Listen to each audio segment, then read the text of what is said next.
She wanted me dead, Saul, to keep from being exposed for what she truly is. Tell me why we're here. We have an operational proposal. But if Allison Carr's a Russian agent, you've got as much to lose as we do. Whatever happens, it's Allah's will. Maybe it's Allah's will that you stop this. Do you believe that she's innocent? I don't know what to believe anymore. Then we have a problem.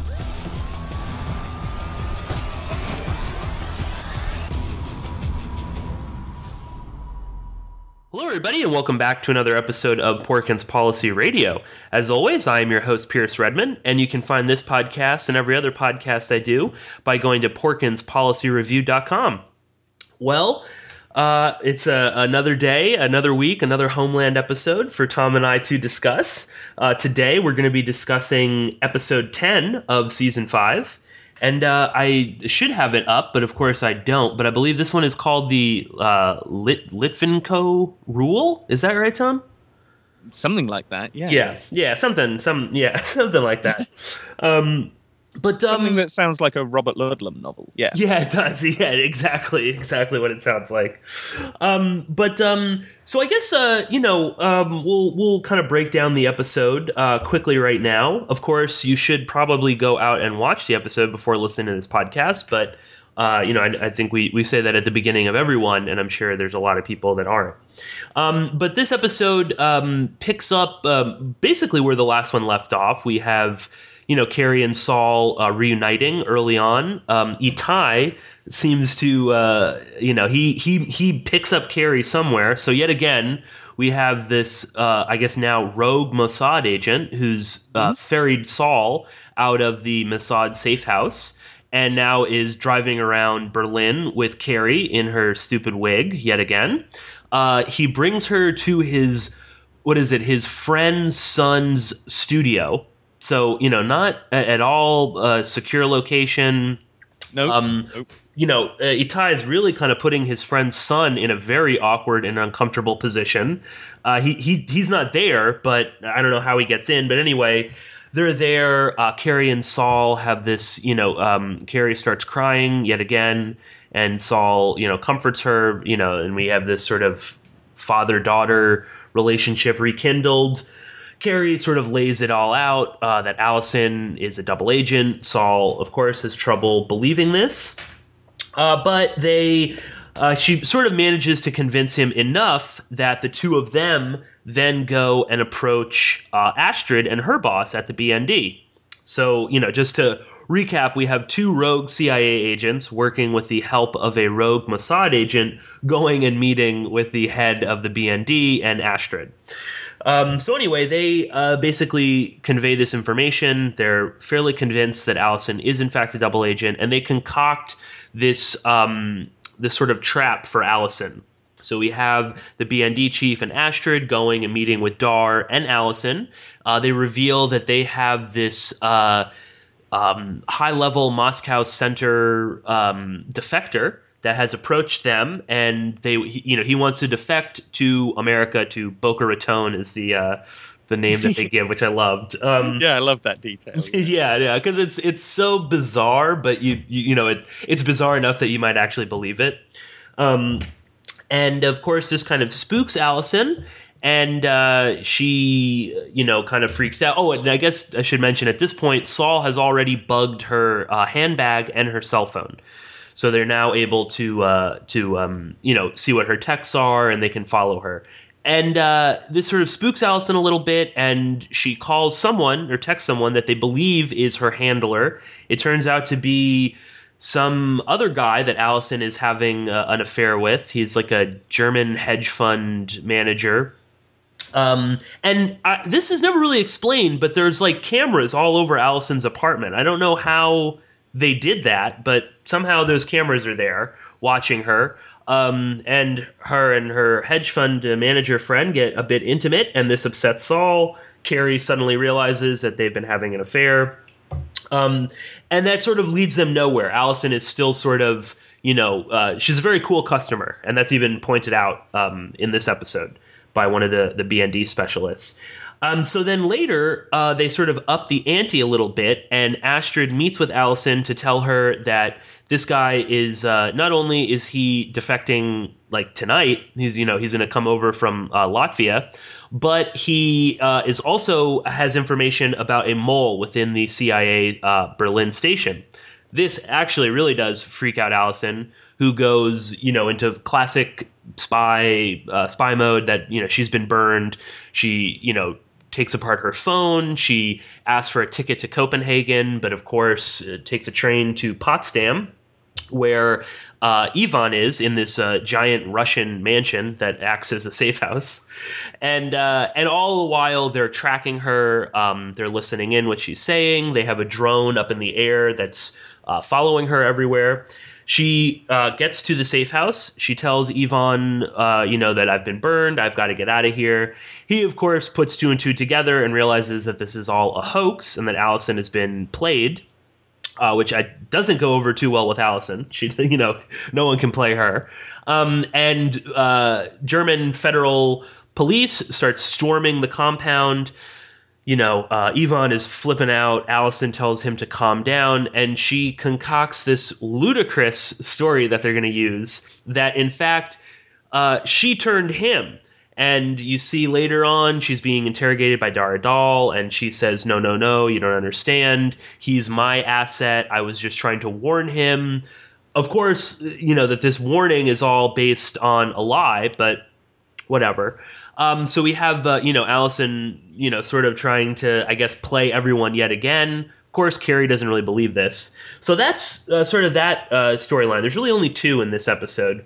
The other one is poor old Quinn is not doing too well with his jihadi captors. They bring him to some sort of abandoned, it looked like this sort of Soviet era factory or office building, perhaps an apartment.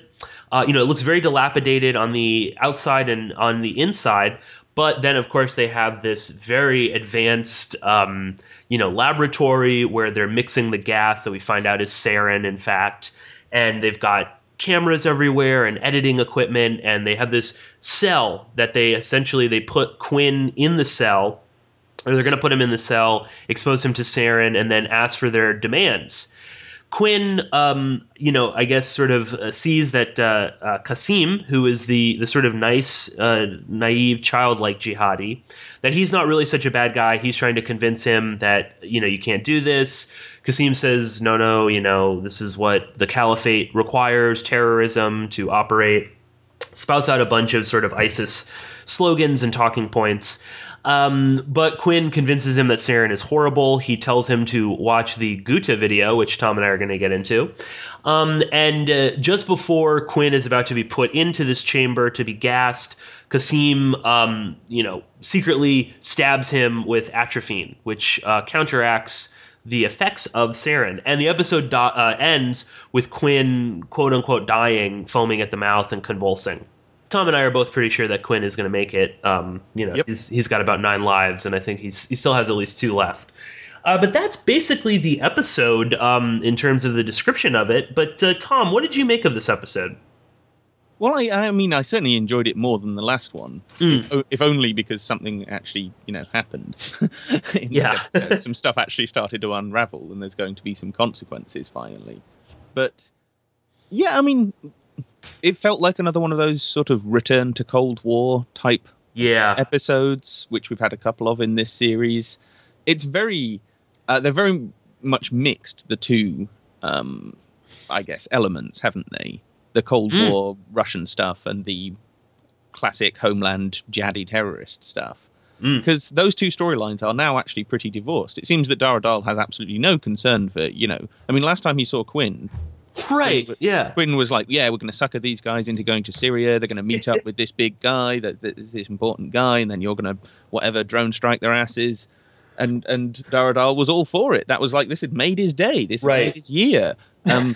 Now, no, he doesn't seem to care that, for the last week or so, he hasn't heard anything from Quinn and has no idea what's going on. But anyway, Yeah, they've completely divorced these two storylines, and as a result, I actually felt it had quite a lot of pace. It was relatively engaging in that respect, because they weren't.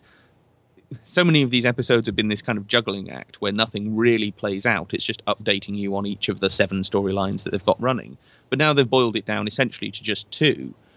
Laura Poitras doesn't seem to be in it anymore. Newman doesn't seem to be a factor anymore. It's all about Quinn and the jihadis, and on the other side, Allison and the Russians. And that's it.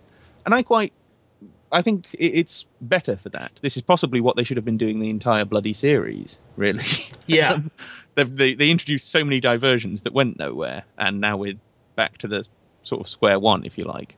But yeah, I quite enjoyed it in its way.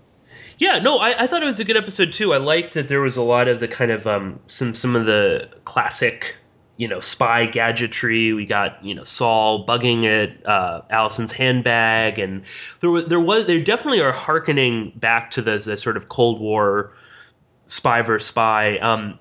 And something that just sort of occurred to me as you were saying that, and something I hadn't thought of, but the sort of merging of the two, it would have been interesting if they had done it the whole season. But of course, that is, like in a nutshell, the evolution of Operation Gladio. That it was sort of, started to counter the Russians or the communists or whatever, and then evolved into using jihadis to do that. So it's interesting that the two of them are kind of mixing in together, because they are obviously very intertwined.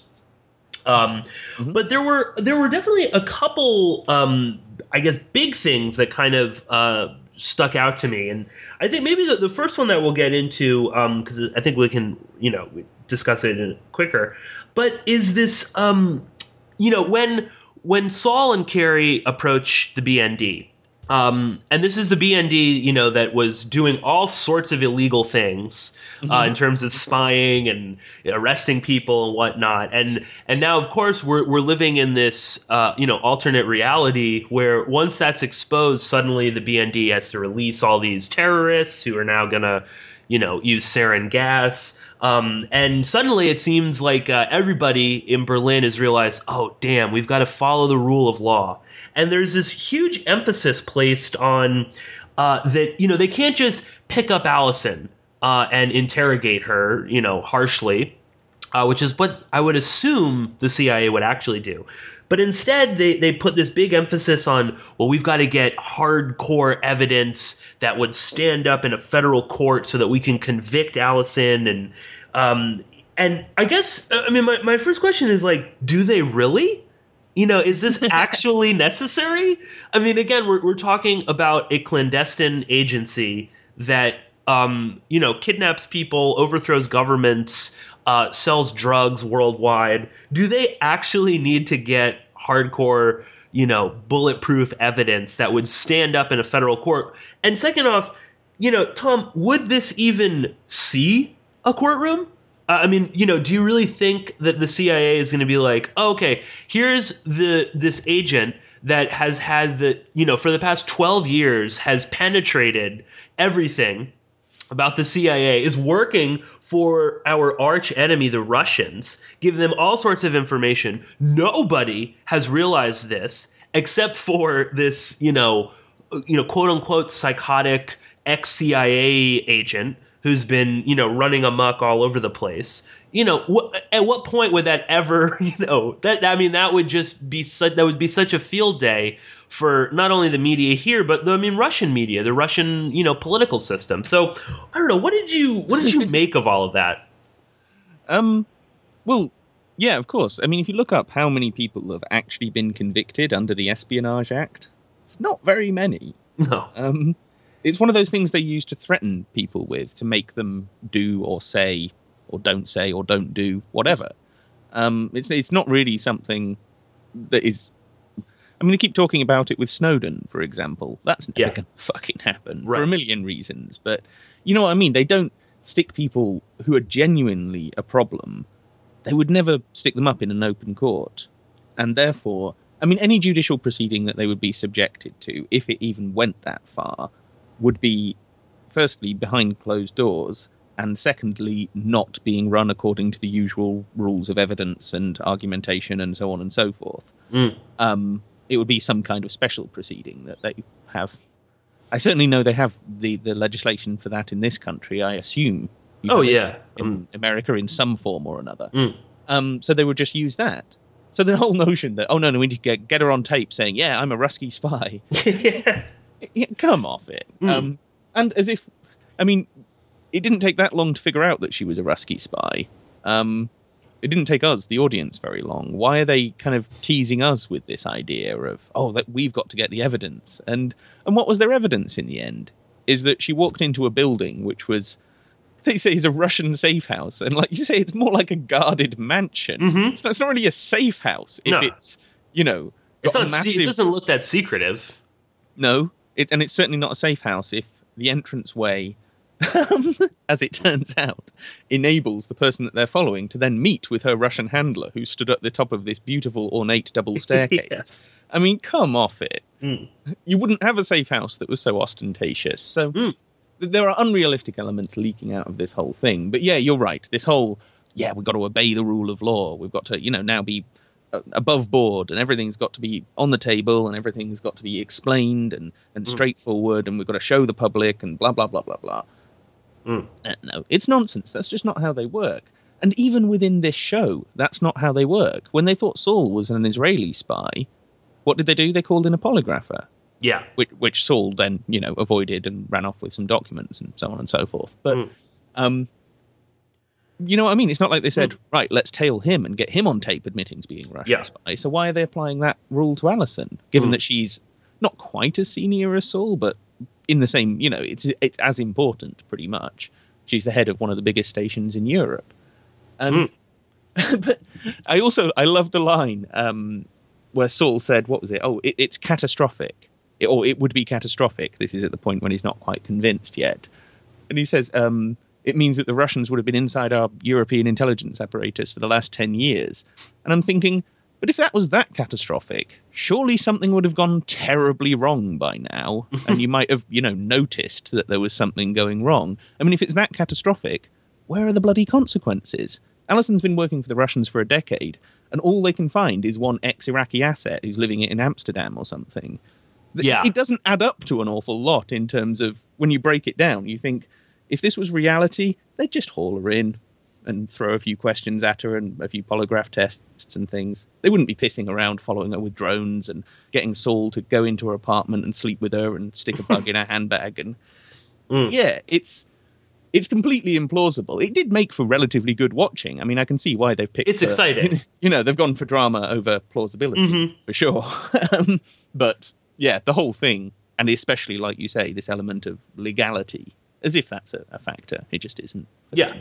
Well, I guess, sort of looking at it from the Homeland Universe, had the hack not happened, or had it not been exposed, would they have even bothered with this? I mean, there's literally a line in it where they're like, okay, we've got the warrant to search Allison's car, so Saul, you give the go ahead, and then the federal police will come in. Like, what do you, what warrants? Again, I mean, what?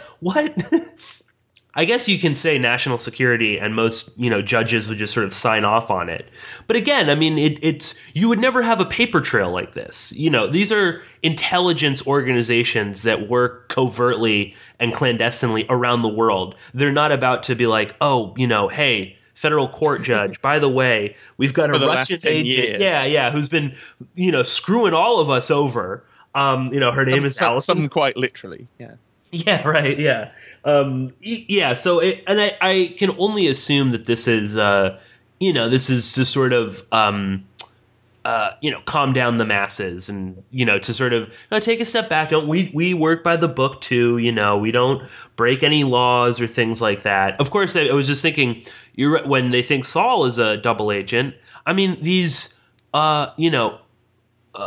CIA sort of plainclothes guys, they just walk in to this exclusive club and arrest. I mean, I guess they technically arrest him, but it's not like there's any, they don't have a warrant.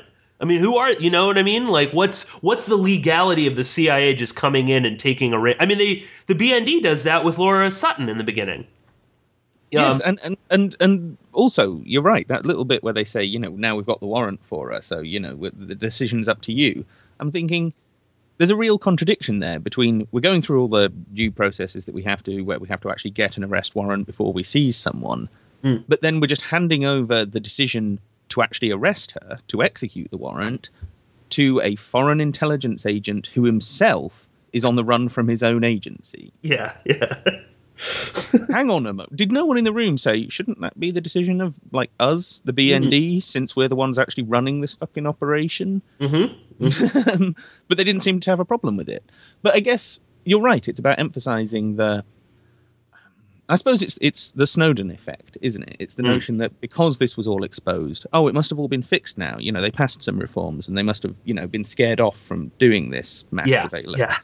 As if they haven't just carried on doing the exact same things that they were doing for years before that anyway. But that's the narrative, isn't it? It's that these big exposures and disclosures force the security state backwards. They force them into a retreating position. So they get a bit cowed and they decide, no, we're going to have to, calm down and do everything by the book and do everything properly, at least for a while.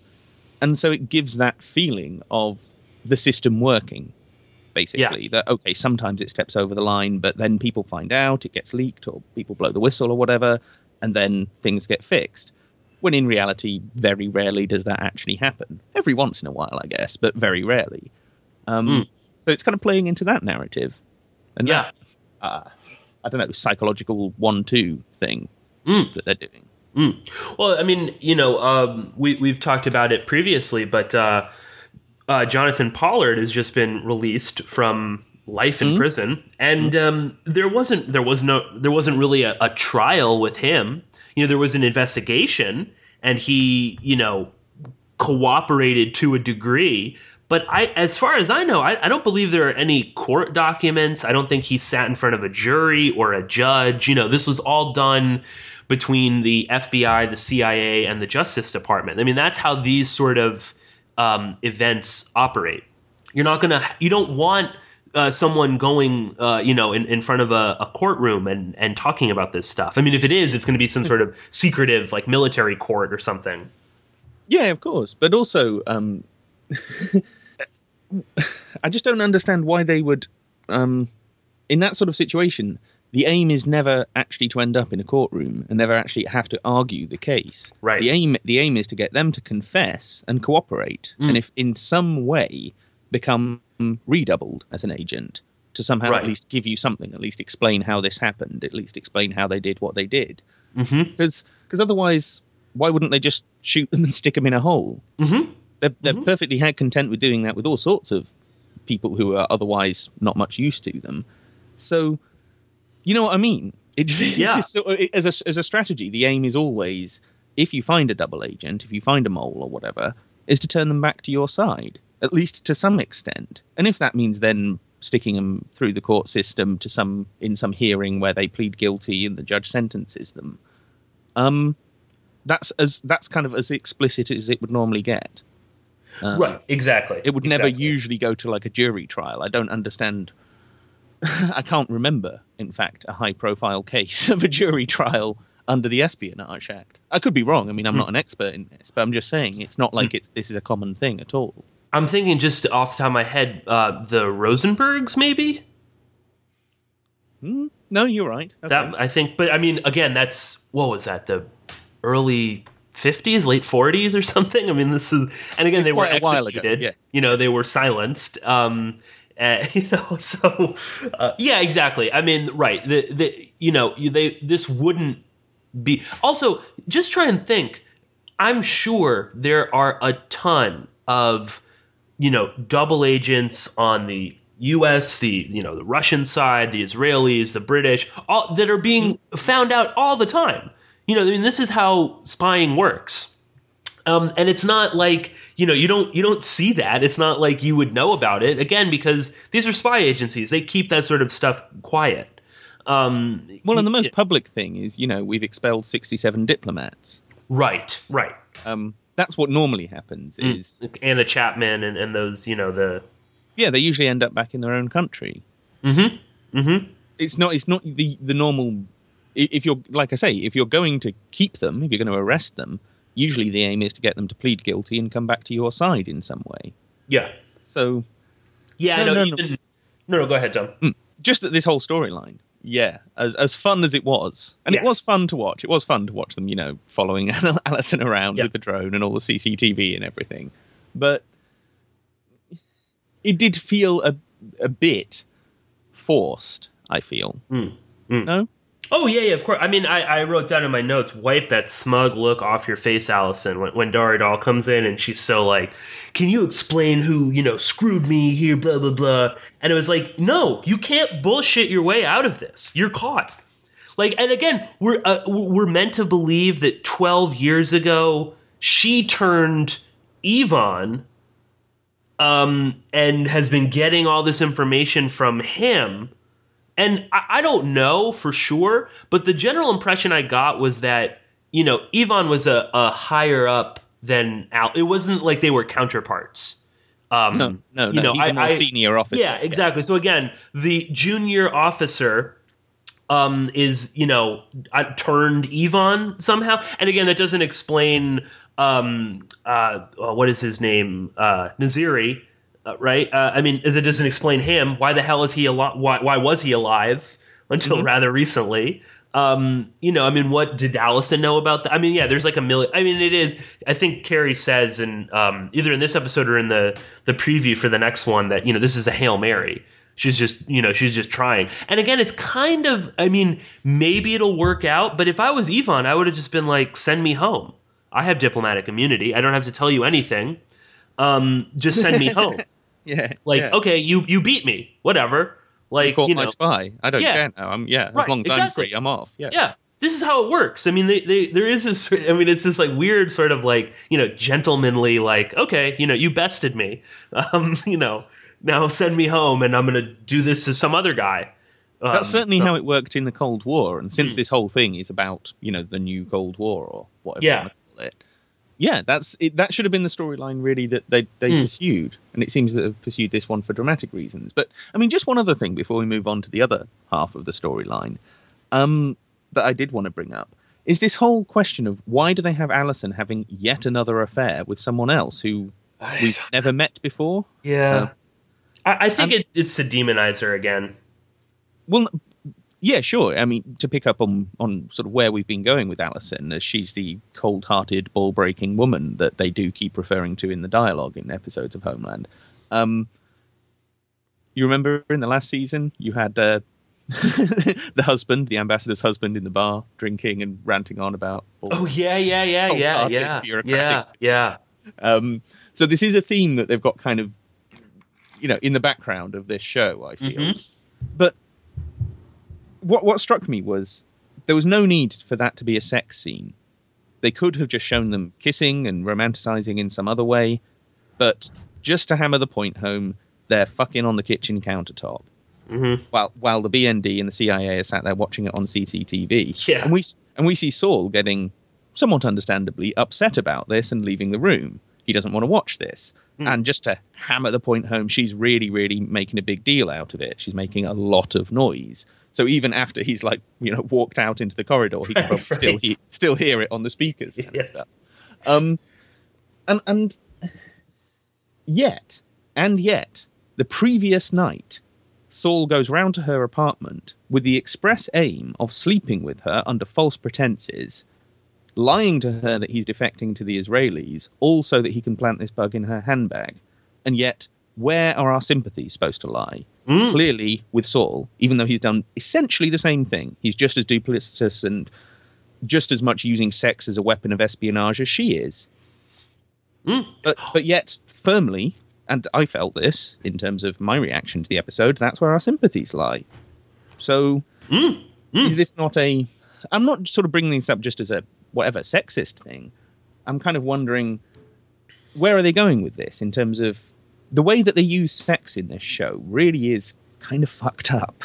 Oh, yeah, always. It's always a manipulation or some sort of a con game. No, that is an interesting thing, too. It's, it's sort of like when Saul uses sex, it's good. And again, yeah, he's upset that Allison is... I mean, it didn't even... Who knows how serious this is? This could be some guy that she likes to hook up with, every once in a while or something. But, Saul is really pissed about that. Not that she's been spying on him, that she set him up, that she infiltrated his operation to kill his protege and close friend. None of that, but oh, damn it, she's fucking around behind me. Yeah, behind my back. Yeah, yeah, that's the thing that makes him storm out of the room. Right, she's a Russian mole. She blew up the plane. Your whole Syria thing. She killed General Youssef because you ran your mouth to her. Probably, it's like, but oh my God, she's sleeping with some random, cheesy German hedge fund manager.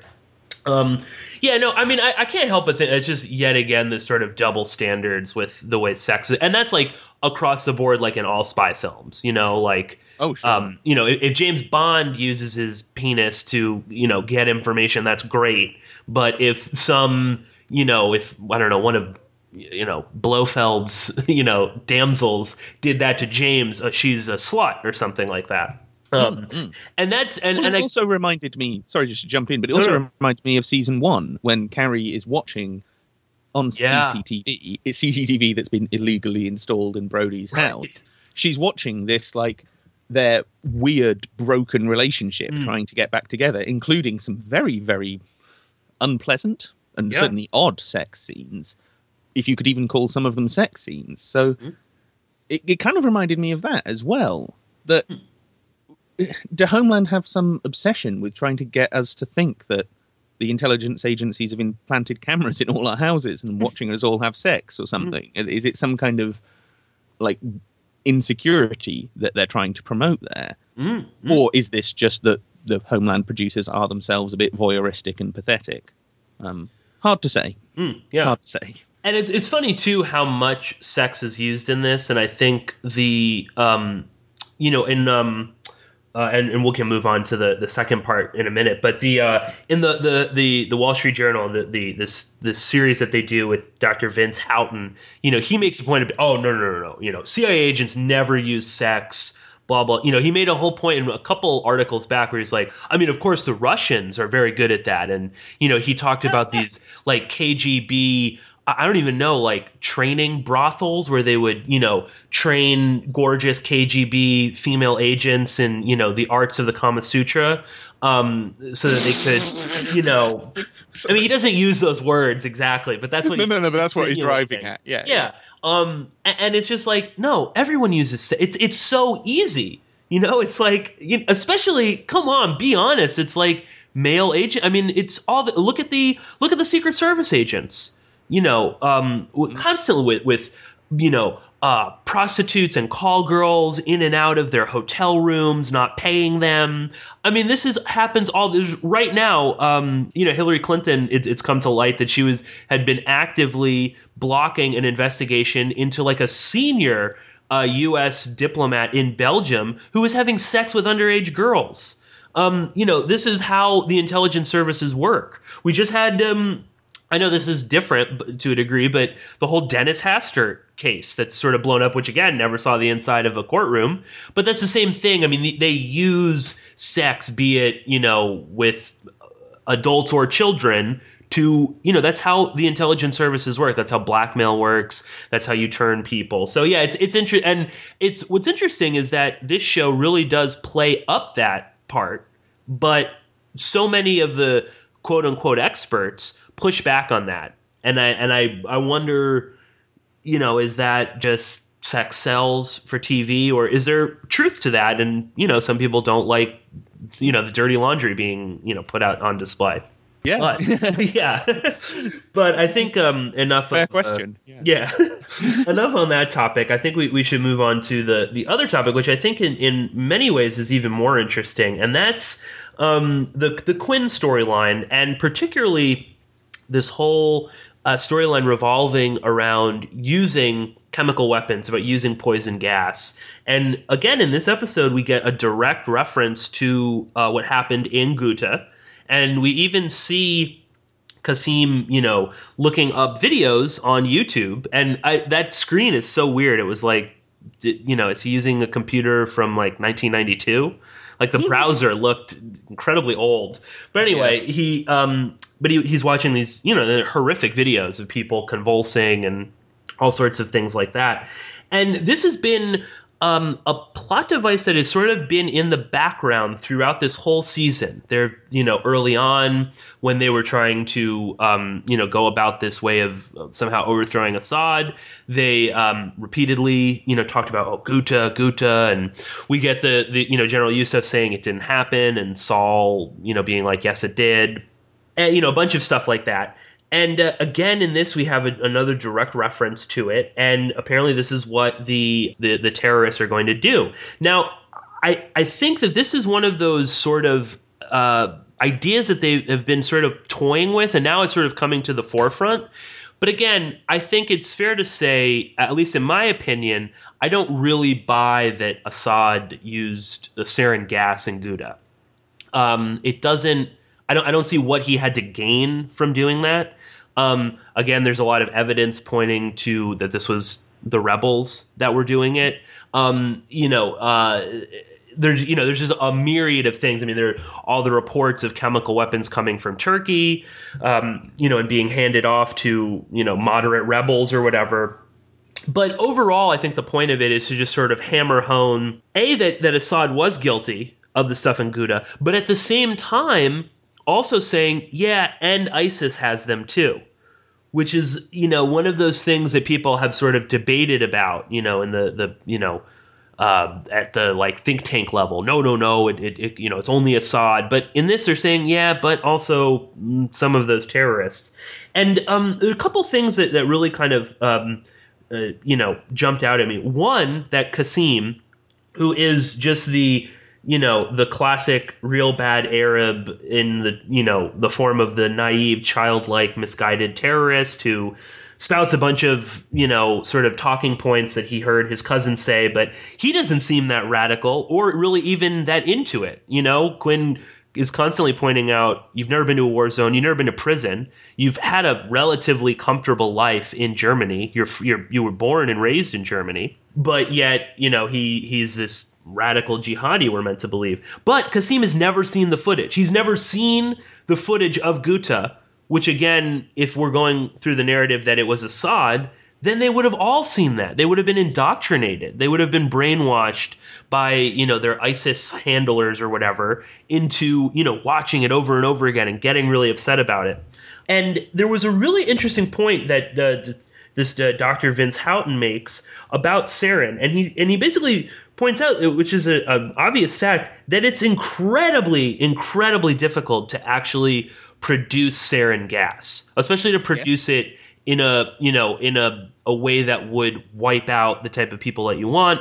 You're talking about thousands of people. It's even harder to then weaponize it, even for an expert. I mean, this is why the U.S. spends billions of dollars creating these underground facilities and, all sorts of technical equipment and whatnot.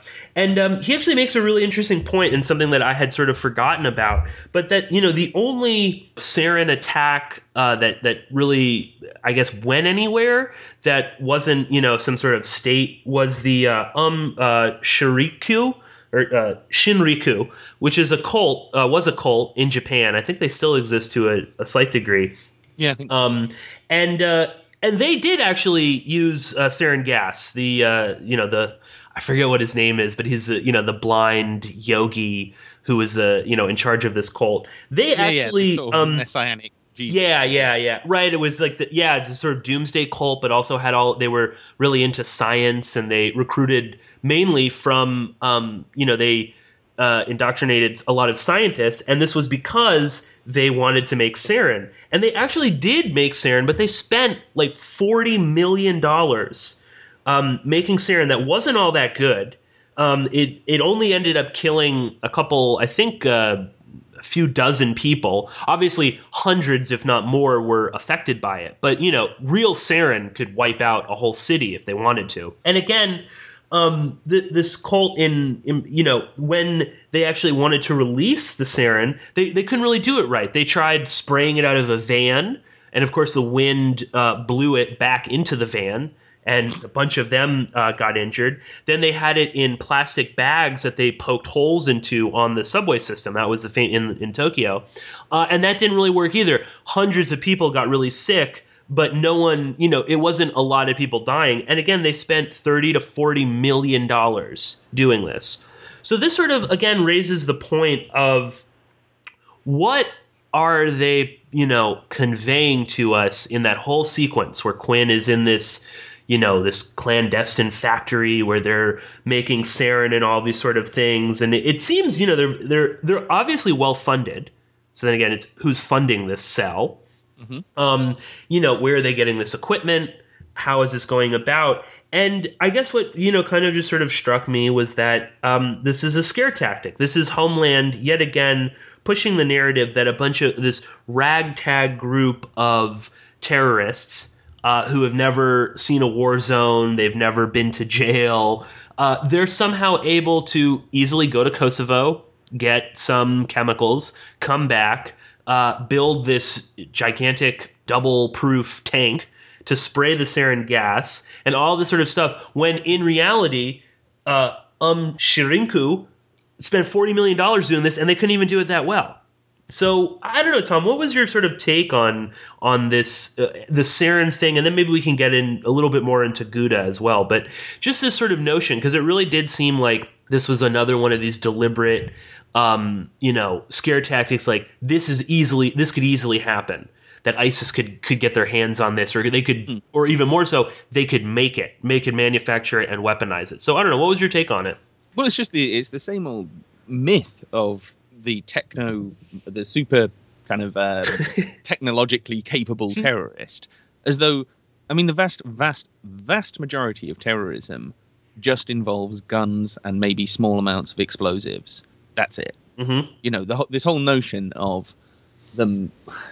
It goes the whole range from, hacking into the water system and turning off everyone's taps or something. I don't know exactly what the, terrorist scenario would be, but, that sort of cyber thing on that scale that they might just bring civilization crashing to a halt, all the way through to the dirty bombs and the sarin gas and all the rest of it. Just the notion that they could handle these kinds of materials without any kind of formal training and without specialist equipment, and without even a specialist place to do this in. You're right. This laboratory that they have in Homeland is curiously impressive for a bunch of jihadis, that most of which were in prison up until a few weeks. Yeah, right. If not days ago. Yeah. But no, they're very well equipped, very well organized. But even that is pretty shonky. Just to pick one minor example, where's their extraction? How do they get the gas back out of that room that they're trying to kill Quinn in? No mention of that. And where does it go? Yeah. Well, this is one of the reasons you build these laboratories underground, is so that you can then pipe it out and shove it in, I don't know, some horrible reservoir full of all kinds of miscellaneous, devastating shit. So, yeah, just the notion that this could happen. And it comes up time and time and time again. Just to take another example, in the film Dirty War, which is one of these films that curiously predicted 9/11, they're building a dirty bomb with radioactive material smuggled in from the Balkans. But just this, the idea that they could do this, the idea that people would even take that risk, right, and the idea that they would be so competent that they would even be able to get hold of this kind of stuff in the first place, let alone that they'd be able to turn it into a viable weapon, is something that comes up over and over and over again, but it never actually happens, and it never will. And let's be honest, just as with sarin, unless you've got a really, really good way of delivering it, it's relatively useless stuff from a terrorist point of view. Same with a dirty bomb. Unless you get it absolutely right and do it in just the right kind of a way, you're probably not actually going to kill anyone. So, but it sounds good. As with all of these things, it sounds good. So that's why they keep saying it, and that's why they keep sticking it into, sarin gas. It sounds like the sort of thing that just should be really dangerous. Right, exactly. Yeah. In reality, you'd have to be pretty qualified to know what you were doing to even make some, let alone turn it into a weapon. Yeah. Oh yeah, of course. And again, as we've seen, if if they want to kill hundreds of people, then they'll do something like Paris. It's way easier. Again, how do you even get these sort of guns into Europe, but that is much stricter. Obviously, here in America, it would be fairly easy to do that, but that's already complicated. Not to mention, not adding on, oh shit, we've got all this sarin from Kosovo that we've got to ship in here. Or depleted uranium, or whatever the hell it is that is in all of these other scenarios. And this might just be that Homeland just sort of never, harkens back to something that's said like an episode or a season ago. But where are the police following these guys? Good. Did anyone? Maybe they wouldn't follow them past the border in Germany, but I mean, certainly them coming back into Germany in a different truck.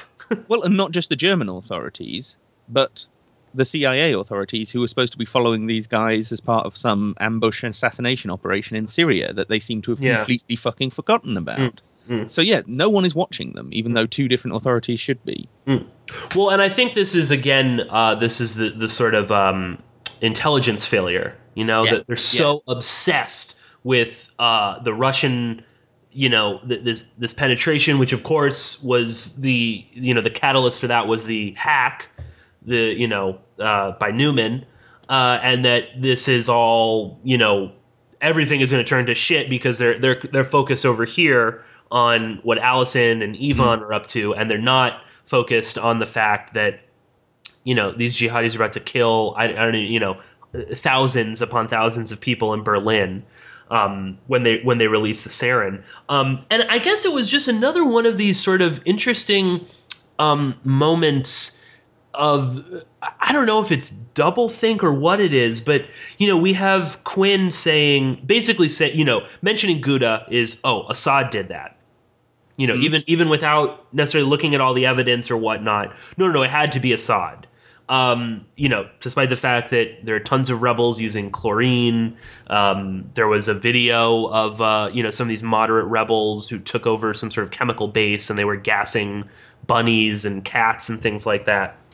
Leaving that aside, leaving aside all of the hacked, email and Facebook messages from Matthew Van Dyke, a good friend of all of these moderate rebels, saying bring a gas mask to multiple journalists because, in fact, the rebels did have gas. But, leaving all that aside, you say Gouda, you look at these horrific images, and you're like, oh, it had to be Assad. And again, this isn't like the pro-Assad show. He's not a nice person. No. But I don't, logically, he didn't have anything to gain from launching gas. That is a red line, even for him. So, it begs the question, why would he even do it? But aside from that, you have that, so that's in your head. Okay, it's Assad.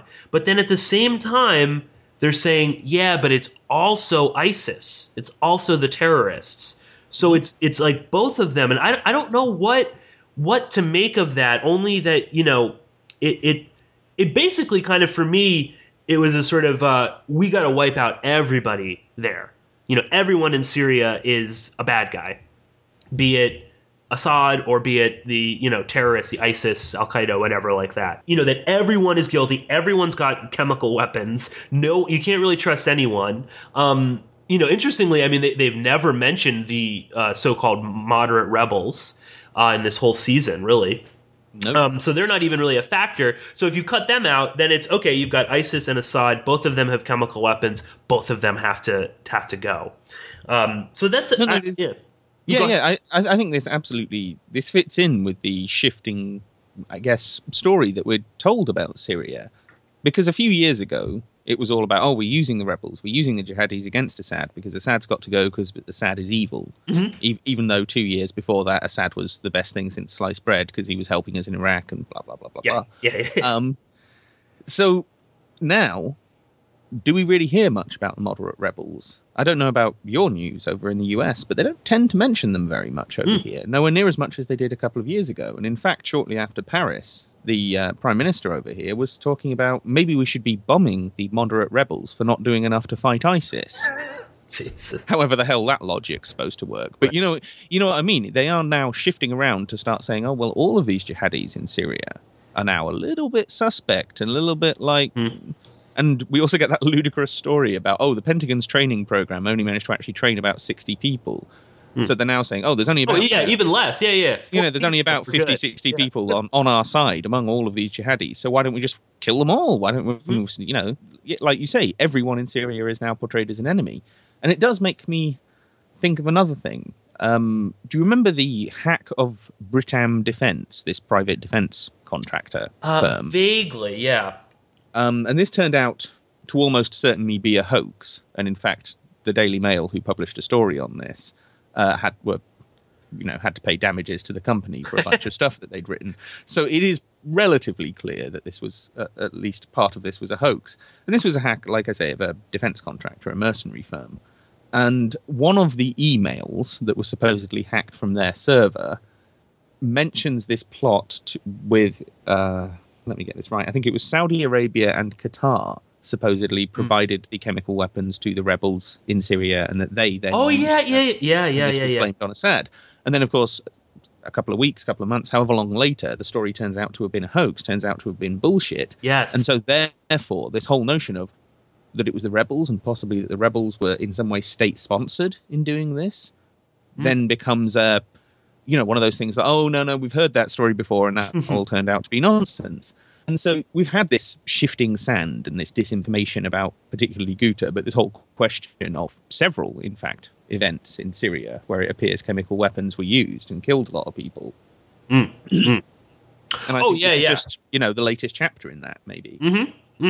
Oh, and there have been a slew of Serena Shem, who was a journalist who was assassinated by the Turks for basically exposing, among other things, but that chemicals were being moved back and forth, that Turkey was shipping in jihadis and fighters from over the border. There was just also a recent, and I haven't seen a follow. This is sort of unrelated, but there was a British woman who was found dead in like an airport in Istanbul or Ankara a few weeks ago, or maybe a month ago or so. And that story is even more bizarre. And she worked for like a human rights organization or something. And it's pretty clear that someone within the Turkish government wanted her dead. And her family is hushed up completely. But exactly. I mean, the water is so muddy, and you do get these little tidbits, and then they kind of disappear. Or like you said, it was a hoax. It wasn't real. So it was Assad. It was Assad. You don't have to look any further. And it is that sort of scary. Looking at this episode and the sort of notion that everyone is guilty, so everyone's got to die, and we're seeing a marginal escalation again in Syria. We had Turkey downing the Russian plane. We John McCain just recently said that 100,000 troops should be sent into Syria to secure the country. So, the psychopaths are getting ready again.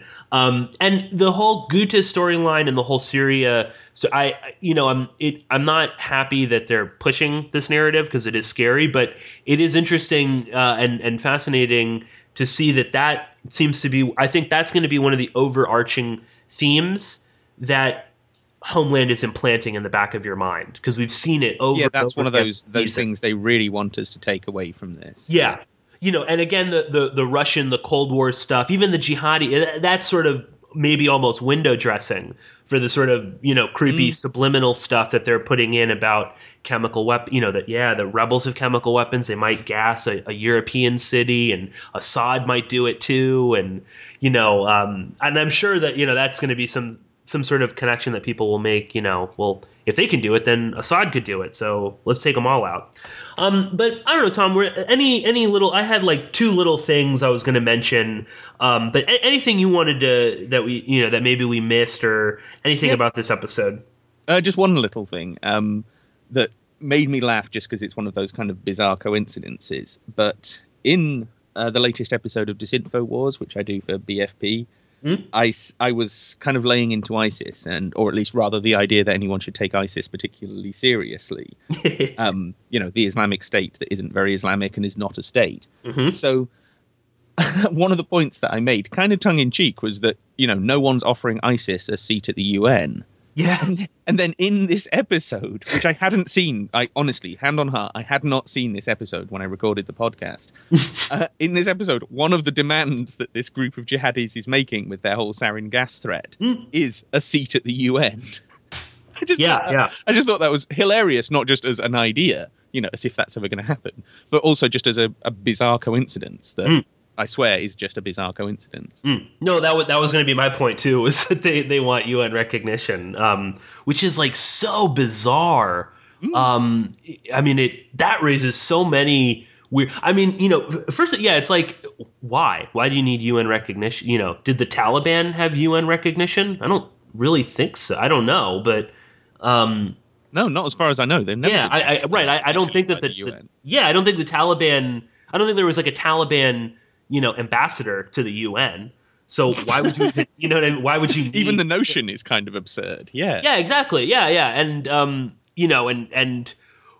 that just sort of I don't know if maybe this is just my conspiratorial hat being put on, but is that like one of the ideas that they want to maybe you get UN recognition and they like to create a sort of like, I don't know, pro-Western Taliban state in Syria, that they would have a UN seat and you could negotiate with them and something like, I don't know. I mean, maybe that's like a crazy globalist, conspiracy mindset. But I doubt, even if that is the plan, I doubt that that's what's actually going to happen. Oh yeah, no, I doubt it too. I doubt it. But then again, we live in a world where, Saudi Arabia have just been appointed, head of the UN's human rights thing. Yeah, exactly. And this is Saudi Arabia where they celebrated Black Friday by beheading 50 people.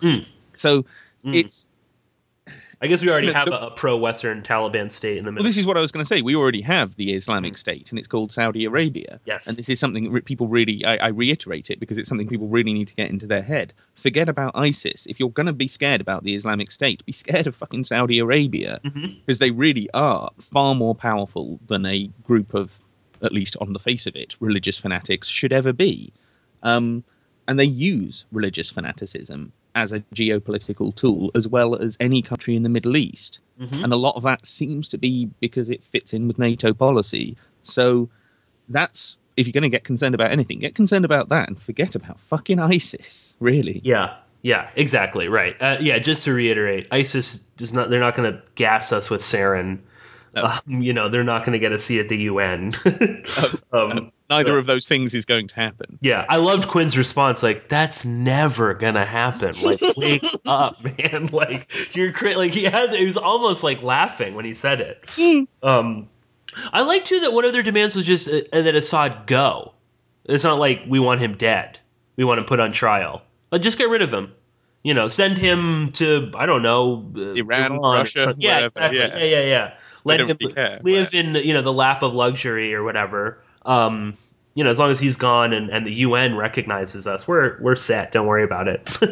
but I think that about does it for this episode. I guess Tom and I just wanted to quickly mention that yesterday or 2 days ago, we spoke with the Homeland hackers, the three artists, Heba Amin, Karam Kopp, and Don Carl, who hacked the Homeland set in episode 2. And we just released the podcast. It's up on my site right now, and I'm sure Tom will be posting it soon. But we'd really encourage everyone to go and listen to the episode. It was like one of the coolest, most such a fun interview to do. It came out fantastic, and they were just all so interesting. And it was a great look sort of behind the curtain of the Homeland production. I mean, how little they care about details or authenticity. You can hear in the interview. I mean, they basically let these three artists just do whatever the hell they wanted to. Just a really, just an amazing interview, really fun to talk to them. I don't know, Tom, anything you want to say on it? Well, just to repeat what we said when we spoke after speaking to the three of them, when we spoke kind of off air afterwards, just to repeat that I think the notion that this was some kind of whatever inside job, that these people are actually working for the CIA, is not only kind of ridiculous, but as you kept saying, what would the CIA have to gain from doing this? What would their relationship with Homeland gain and benefit from doing this? In reality, this is something that, not to put these people up on a huge pedestal, but just in terms of a, I don't know, anarchistic prank, if nothing else, this is something to be applauded. This is something to be repeated. This is something to be emulated. This is exactly what people should do when the mainstream media come calling, if possible, is to say, yep, we'll come in, we'll take your money, and without you noticing, we will take the piss out of your entire show. If you can accomplish that, I say good luck to you. Take the money and do it. Yeah, great. In fact, it's exactly what people should be doing. And so, yeah, just that. As with you, I share the same kind of frustration and pissed offness with people making accusations against these guys, because after talking to them, or at least listening to them, I wasn't a huge part of the conversation. For 45 minutes or so, I didn't see anything or hear anything that set off a red flag for me. And I have a lot of red flags. I have a, very sensitive bullshit detector. And all of these people came across as absolutely sincere and genuine to me. So I guess people can make up their own mind on that score, but my mind is made up. These people are real, and this thing is real. Yeah, no, and I just echo that again. And I added a little, in my outro for the episode. But I just don't buy it. I don't, like Tom said, there's nothing that the CIA would have to gain from doing this, other than making their premiere show look like the racist, propagandistic show that it really is. I don't, I think people. And this isn't to call out any of our listeners or things like that, but, it's very easy to jump to these conclusions that everything is a conspiracy, or that everything is sort of predictive programming and hyper reality mixed in with one another. From speaking with Karam and Don and Heba, I just don't buy it. I just don't believe it. And furthermore, and I didn't mention this in the outro, but we had talked about it off air, the show Homeland is doing way crazier stuff in terms of hyper-reality and predicting things. Look at the whole, this isn't to equate the two necessarily, but they blew up a plane in Homeland, and then they blew up a plane in reality. They killed hundreds of people over the skies of Egypt. Why would these, these three artists are so far down the line in terms of what Homeland is doing on a propaganda level, that I don't see them wasting their time. You know what I mean? No, I think they really did they saw this, they got handed this opportunity, and you can listen. I mean, the three of them were sort of like, do we do it? And they were nervous about it as well. They thought, surely we're going to get caught. But, they saw this opportunity, and rather than be an armchair activist and just, complain on Twitter, they actually went there and they did something incredibly ballsy and gutsy and brave and hilarious as well. So yeah, just to reiterate that this isn't some CIA psyop, disinfo campaign. Well, just one last thing on that is that, again, I'm not trying to have a go at individuals here, but I just think that whole perspective is so kind of cynical and pessimistic. The idea that, nothing could get through their all-powerful, all-conquering shield of bullshit propaganda that keeps everything at bay and keeps everyone under control. And I just don't buy that worldview. Yes. Aside from this individual example, I just don't buy that. And I think it's a bad route to go down. It's a bad thing to believe in. I don't think it's true. I don't think it's a healthy belief, to be honest. And most people who believe that seem pretty pessimistic and cynical, if not outright depressed. So, like I say, I just don't think it's a healthy idea. And so, listen to the interview. And I hope people will conclude what we concluded, that this is a bunch of guys who got through, who managed to get a punch through and a little fight back. And again, that's all it is. Congratulated. It's still a good thing.